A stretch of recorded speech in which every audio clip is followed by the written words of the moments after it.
Queen Charlotte, how Bridgerton's Queen to Britain's real royal family. Netflix's Bridgerton franchise may be based on Julia Quinn's fictional book series of the same name. But that does not mean it is completely devoid of historical facts. Queen Charlotte, Golda Rosheuvel, for example, did exist in real life, and her reign alongside husband King George I, James Fleet, is more important than viewers may realize at first. The character has now been given her own spin-off, titled Queen Charlotte, A Bridgerton Story.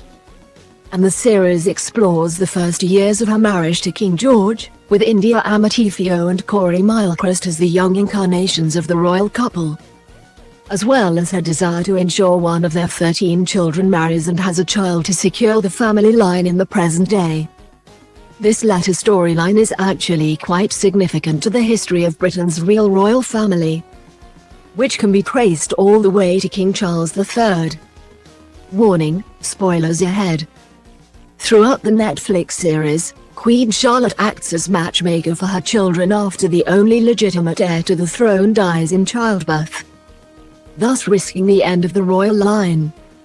In the end, Charlotte's machinations work and her fourth son, Edward, Jack Michael Stacey, reveals that he and his new wife Victoria, Florence Dobson, are expecting their first child. If Edward's wife's name gives you a hint as to where this is going, you would be correct. Queen Charlotte's future granddaughter in Bridgerton is none other than Queen Victoria.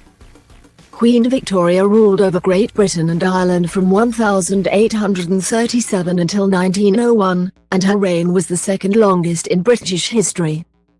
As depicted in Queen Charlotte, A Bridgerton Story, Charlotte of Mecklenburg-Strelitz became queen upon marrying King George I in 1761. They had 15 children, 13 of which survived to adulthood. King George II is the longest-serving male monarch of Great Britain, and he was succeeded by his sons King George IV and then King William IV. As both had no legitimate heirs of their own, Queen Victoria ascended to the throne. Both King George IV and King William appear in the Bridgerton prequel, with Ryan Gage playing George and Seamus Dillane portraying William on screen. Queen Victoria was the final regent in the House of Hanover line, and the royal house name was changed to the House of Windsor following the succession of her son Edward VI.